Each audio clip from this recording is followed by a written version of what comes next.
వీనికి ప్రాణ సంకటం తొలగలేదా? ఏమిటి మీరంటున్నది సోదరా? అవునమ్మా గాంధారి, అరిటాకులు నడుముపై కట్టుకున్నందువలన శరీరంలో కొంత భాగం బలహీనంగా ఉండిపోయింది. మీరు మా మేనల్లుడికి పూర్తి దిగంబరంగా వెళ్ళమని చెప్పలేదా?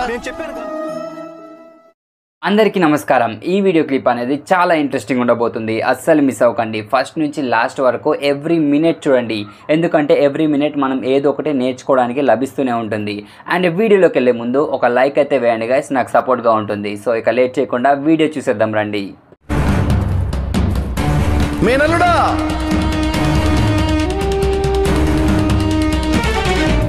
మేనల్లుడా దుర్యోధన! మాతా,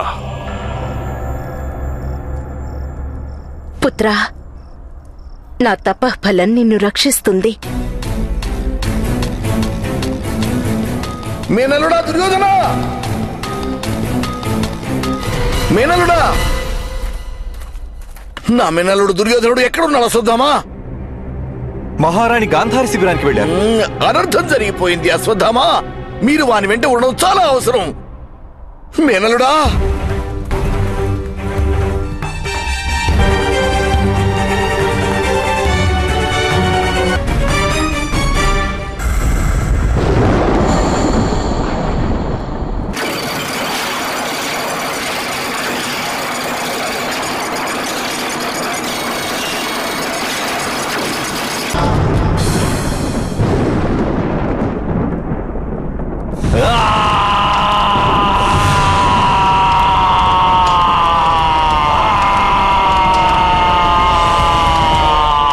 దుర్యోధన! దుర్యోధన!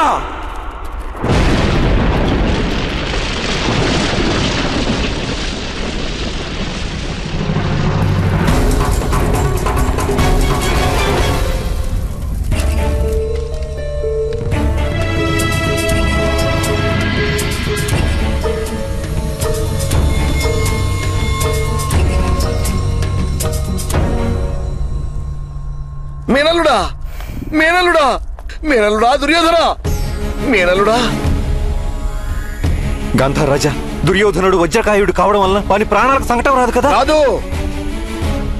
ఈ బాధను సహించగలిగే శక్తి ఉంది మా మేనలోనికి. కానీ నాకు బాధగా ఉంది. ఇంతటి బాధను అనుభవించినప్పటికీ వీని ప్రాణ సంకటం తొలగిపోలేదు. వీనికి ప్రాణ సంకటం తొలగలేదా? ఏమిటి మీరంటున్నది సోదరా? అవునమ్మా గాంధారి, అరిటాకులు నడుముపై కట్టుకున్నందువలన శరీరంలో కొంత భాగం బలహీనంగా ఉండిపోయింది. మీరు మా మేనల్లుడికి పూర్తి దిగంబరంగా వెళ్ళమని చెప్పలేదా? నేను చెప్పాను గాంధార్ రాజా, కానీ ఎందుకు ఇలా జరిగిందో, ఎందుకు ఇలా నడుముకు అరిటాకులు చుట్టుకున్నాడు? ఇది అవశ్యం ఆ ధూర్తుడు గొల్లవాడు చేసిన మోసం. నా మేనల్లుడి మనస్సులో ఏదో సందేహం పుట్టించి ఉంటాడు. వాడు రేపు అవశ్యం ఏదో వంచన చేస్తాడు. గదా యుద్ధంలో భీముడు నా మేనల్లుడు దుర్యోధనుడి తోడపై దాడి చేస్తాడు, చావు దెబ్బతీస్తాడు. అసంభవం గాంధార్ రాజా, గదా యుద్ధంలో నడుము కింద దాడి చేయడం యుద్ధ నియమాలకు విరుద్ధం.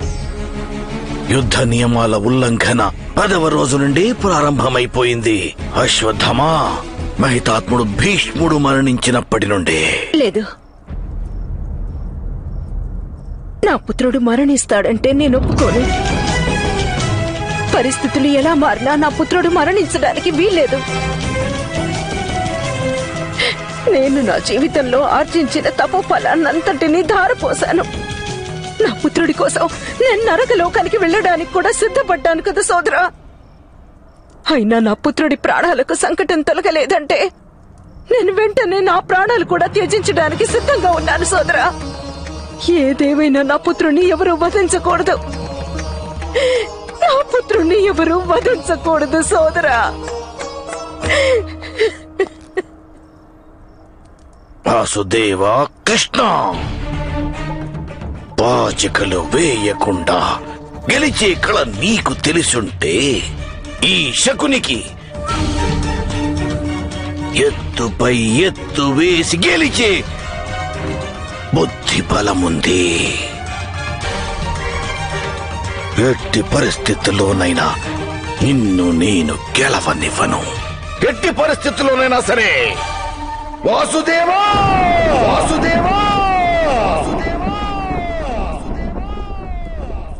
మీరు వేయబోయే ఎత్తు కోసం ఎదురు చూస్తున్నాను గాంధార రాజా. ధర్మాధర్మాల మధ్య నడుస్తున్న ఈ సయ్యాటలో మీలాంటి మేధస్సు కల ఆటగాడిని నేనింతవరకు చూడలేదు.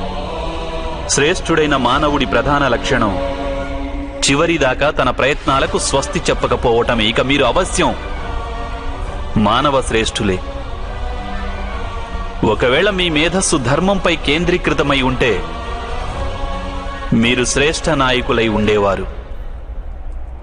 కాని మీ మనస్సుని నిత్యము అధర్మమే ఆవరించుకుని ఉంది. ఈ కారణంగానే ఎప్పటికీ మీరు శ్రేష్ఠ ప్రతి నాయకుడిగానే ఉంటారు. అశ్వత్థామా, మీ దగ్గర దివ్య రథముంది. చెంతనున్న తీర్థస్థానానికి వెళ్లి త్వరితంగా తిరిగి రాగలరా? అలా తప్పక వెళ్లి రాగలను గాంధార రాజా. కానీ ఈ సమయంలో తీర్థస్థానానికి వెళితే లాభం ఏమిటి?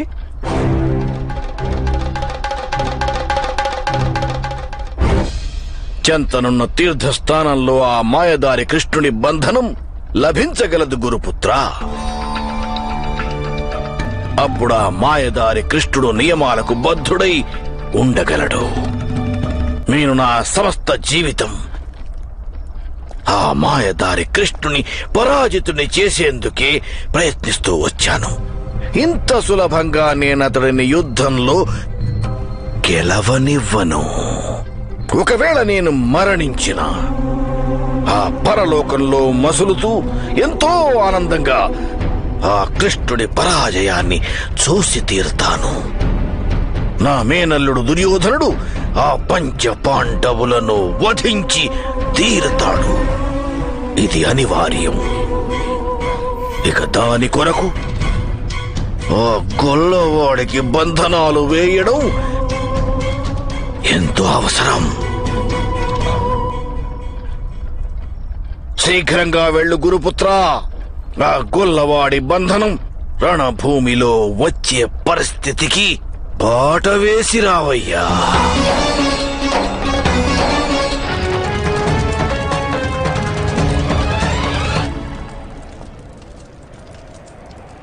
పుత్రులారా, పితరులారా, మిత్రులారా, సైనికులారా, మీ ఆయుధాల జ్వాలతో నేను నా ఈ గదని ఇంకా దృఢంగా చేసుకున్నాను. ఈ గదలో ఉన్న అగ్ని ఇప్పుడు దుర్యోధనుని రక్తంతో అభిషేకిస్తేనే తృప్తి చెందుతుంది. మీరు అవశ్యం విజయం సాధిస్తారు నాథ.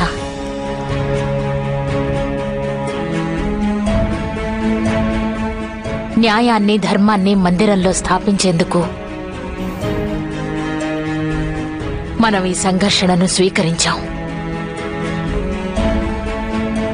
ఆ మందిరంలో కలశ స్థాపన మీ చేతులతో జరుగుతుంది. ఆ యశస్సు అవశ్యం లభిస్తుంది పాంచాలి. ఆ యశస్సును పొందగలిగేటటువంటి శక్తి ఈ గదకి ఉంది. కాదు నాథ, శక్తి శస్త్రంలో ఉండదు.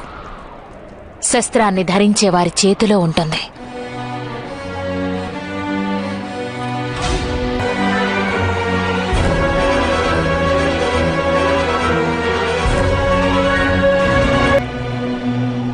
చేతుల బలం భుజాలలో కాదు, బుద్ధిలో ఉంటుంది నాథ. ఈశ్వరుని శక్తి మన బలం కాదు, మన సంకల్పం. గోవిందుని సంకల్పమే వానికి శక్తినిచ్చింది. కనుకనే గోవర్ధన పర్వతాన్ని తన చిటికిన వ్రేలుపై నిలిపాడు. ఆ ప్రకారంగా మీ సంకల్పమే మీకు బలాన్నిస్తుంది. మీరు ఈ యుద్ధాన్ని అంతం చేయగలరు.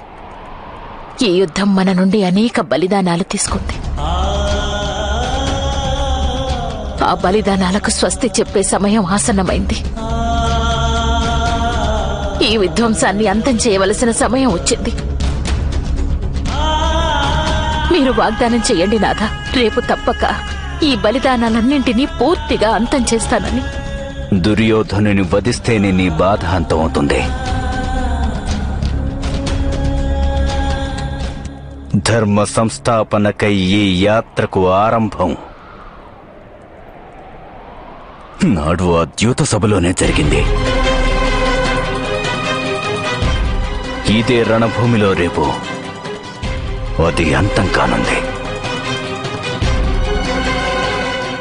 నీ జీవితంలో రేపటి నుండి ఓ నూతన అధ్యాయం ప్రారంభమవుతుంది పాంచాలి. నీవు హస్తినాపురి సామ్రాజ్ఞిగా మారి హస్తినాపురికి ప్రయాణం అవుతావు. మన పుత్రులు హస్తినాపురి భవిష్యత్తును తీర్చిదిద్దుతారు. ఆ తర్వాత హస్తినాపురిలో మళ్ళీ ధర్మం రాజ్యం చేస్తుంది.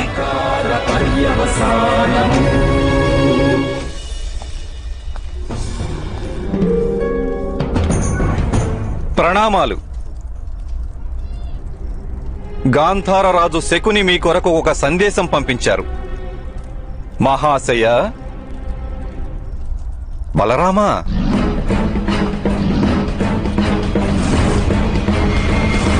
సో చూసారు కదా గైస్, వీడియో మీకు ఎలా అనిపించిందో కింద కామెంట్ సెక్షన్ అయితే ఖచ్చితంగా తెలియచేయండి. అండ్ ఇప్పుడు నేను నెక్స్ట్ చెప్పబోయేది మీరు చూడాలని రూల్ అయితే లేదు. సో మీకు నచ్చకుంటే స్కిప్ చేసేయండి. అంతేగాని కింద కామెంట్ సెక్షన్లోకి వెళ్ళి డైలీ ఇదే సోదెందుకు చెప్తున్నావు, సో ఇలాంటి కామెంట్స్ అయితే పెట్టకండి గైస్. యూస్ఫుల్ కామెంట్స్ మాత్రమే పెట్టండి. అండ్ ఇప్పుడు నేను వీడియో గురించి చెప్పబోయేది ఏంటంటే, సో మీరు వీడియో నుంచి ఏం నేర్చుకున్నారో అది కింద కామెంట్ సెక్షన్లో ఖచ్చితంగా తెలియచేయండి. ఎందుకంటే మనం వీడియో నుంచి ఒక్కొక్క మినిట్ ఒక్కొక్కటి నేర్చుకుంటాం మనం. సో అందుకనే మీరేం నేర్చుకున్నారో అది కామెంట్ సెక్షన్లో తెలియజేస్తే దాన్ని ఎంతోమంది చదువుతారు, అందుకు వాళ్ళకు కూడా యూజ్ అవుతుంది. సో అందుకనే మీరు ఏం నేర్చుకున్నారో అది కామెంట్ చేయండి. అండ్ ఏమీ లేదు అంటే జై శ్రీ కృష్ణ, జై శ్రీ రాధాకృష్ణ, సో ఇదన్నా టైప్ చేయండి. అండ్ అలాగే మనం హరహర మహాదేవ, జై గణేష ఈ సీరియల్స్ కూడా అప్లోడ్ చేస్తున్నాం. కాకపోతే అది ఈ ఛానల్లో చేయడం కుదరదు, ఎందుకంటే ఇందులో ఆల్రెడీ మనం రాధాకృష్ణ పెడుతున్నాం అండ్ అలాగే ఇంకొక సీరియల్ పెడుతున్నాం. సో అందుకని వేరే ఛానల్ అయితే పెడుతున్నాను. దాని ఛానల్ కింద డిస్క్రిప్షన్లో అయితే ఆ ఛానల్ లింక్ అయితే ఉంటుంది గైస్. సో వెళ్ళి అందులో మీరు చూడొచ్చు. హరహర మహాదేవ అండ్ అలాగే జై గణేష సీరియల్స్ కూడా వస్తాయి అందులో. సో అది గైస్. అండ్ ఇంకొక పాయింట్ ఏంటంటే, చాలామంది కామెంట్స్ చేస్తున్నారు వాళ్ళని చూసి నేర్చుకోండి, వీళ్ళని చూసి నేర్చుకోండి అని. అసలు యూట్యూబ్లో ఇలాంటి కంటెంట్ అనేది పెట్టడం స్టార్ట్ చేసింది మనమే గైస్. సో మనల్ని చూసి చాలామంది ఇన్స్పైర్ అయి చేశారు. నేనైతే మనల్ని కాపీ కొట్టేశారని నేను అనట్లేదు, మనల్ని చూసి ఇన్స్పైర్ అయి పెట్టారు అని చెప్తాను. కాకపోతే సబ్స్క్రైబర్స్లో కొంతమంది ఏమంటున్నారు అంటే, వాళ్ళని చూసి నేర్చుకోండి, వాళ్ళు డైలీ 3 వీడియోస్ పెడుతున్నారు, 4 వీడియోస్ పెడుతున్నారు అని చెప్తున్నారు. సో నేనైతే మీకోసం అని డైలీ 3 వీడియోస్ అనేవి అప్లోడ్ చేస్తున్నాను. రాధాకృష్ణ అప్లోడ్ చేస్తున్నాను, మహాభారత్ అప్లోడ్ చేస్తున్నాను అండ్ అలాగే ఎక్కడ లభించని హరహర మహాదేవ అనేది కూడా అప్లోడ్ చేస్తున్నాను గైస్. సో వీళ్ళంతా లైక్ వేరే ఛానల్స్ వాళ్ళు మనల్ని చూసి అయితే ఇన్స్పైర్ అయి పెట్టారు. కాకపోతే సబ్స్క్రైబర్స్ కొంచెం రాంగ్గా అర్థం చేసుకుంటున్నారు. సో మీకు ఇంకా క్లియర్గా కావాలనుకుంటే మన డిస్క్రిప్షన్ అవునండి, మన అబౌట్ సెక్షన్ అవునండి, వెళ్ళి కంపేర్ చేయండి. మనదే డిట్టో కాపీ చేసి అక్కడ పేస్ట్ చేసేసారు. నేను చాలా ఛానల్స్ అయితే చూశాను. సో అది గైస్ చెప్పాలనుకుంటున్నాను. ఇదేంటంటే నేను మీకు ఏదో చెప్పాలని కాదు, చాలామంది కామెంట్స్ పెడుతున్నారు కాబట్టి నేను వాళ్ళకి ఆన్సర్ ఇస్తున్నాను. అండ్ ఇంకొక విషయం వచ్చేసి, వీడియో అనేది లాంగ్గా పెట్టండి అండ్ అలాగే ఫుల్ స్క్రీన్ పెట్టండి అంటున్నారు. సో అది పెట్టడం కుదరదు గైస్, ఎందుకంటే కాపీరైట్ క్లెయిమ్స్ అండ్ స్ట్రైక్స్ అనేవి వస్తాయి. సో అలా పెడితే మన ఛానలే రిస్క్లో ఉంటుంది. సో ఎందుకనే పెట్టడం కుదరదు, అర్థం చేసుకోండి. అండ్ అలాగే వీడియో లెంత్ అనేది పెంచుతాను గైస్. సో వీడియో లెంత్ కూడా పెంచుతున్నాను. మీరు మరీ బొత్తుగా 5 మినిట్స్ 6 మినిట్స్ పెడుతున్నారు, మీరు అంతసేపు మాట్లాడుతున్నారు అంటున్నారు. సో నేను మాట్లాడేది మాత్రం ఏమి చూడకండి, వీడియో చూసేయండి అండ్ మీకు నచ్చింది కామెంట్ చేసేయండి, వెళ్ళిపోండి. సో అంతే గైస్. అండ్ వీడియోని లైక్ చేయడం మాత్రం మర్చిపోకండి, ఎందుకంటే చాలా మందికి రీచ్ అవుతుంది. మన ఈ సీరియల్స్ ఉన్నాయని ఎంతో మందికి తెలీదు చాలా మందికి. సో వాళ్ళకి తెలుస్తుంది, వాళ్ళు కూడా చూడడం అనేది స్టార్ట్ చేస్తారు. సో ఇది నేను చెప్పాలనుకుంటున్నాను గైస్. అండ్ నెక్స్ట్ వీడియోలో కలుద్దాం. జై శ్రీకృష్ణ.